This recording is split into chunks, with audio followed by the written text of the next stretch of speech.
Et si la vraie liberté, ce n'était pas de posséder plus, mais de n'avoir rien à perdre, rien à prouver, rien à cacher, rien à gagner.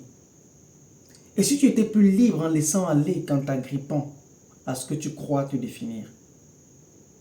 On pense que la liberté, c'est uniquement l'indépendance financière, acheter ce qu'on veut quand on veut. Mais Jésus, lui, était l'homme le plus libre, sans maison, sans compte bancaire, et pourtant il dominait les circonstances. J'ai appris cette définition de la liberté récemment. Rien à perdre, rien à gagner, rien à cacher, rien à prouver. Ça semble extrême, n'est-ce pas? Mais regarde Job, il a tout perdu.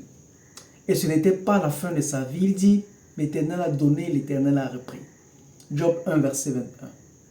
Tu fais un deal, tu te bats pour ta part, mais est-ce que tu te bats pour ce que tu peux gagner ou pour que l'autre gagne davantage? Parce que dans le royaume, on ne domine pas par ego, on sert avec amour. Et c'est là qu'on gagne tous. Jésus a dit, personne ne prend ma vie, je la donne. Voilà la liberté. Personne ne t'humilie si tu n'as rien à prouver. Personne ne te vole si tu n'es attaché à rien. Le monde ne peut pas dominer quelqu'un qui s'est offert.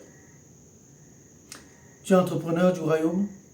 Alors la question c'est, est-ce que tu es libre ou enchaîné à l'opinion des autres, à la peur de perdre, à l'obsession de gagner, à l'illusion de devoir prouver que tu vaux quelque chose?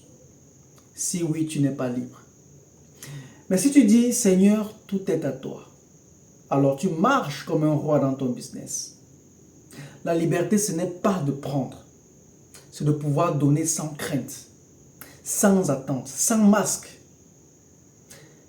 Et si tu veux marcher libre, souviens-toi, là où est l'Esprit du Seigneur, là est la liberté.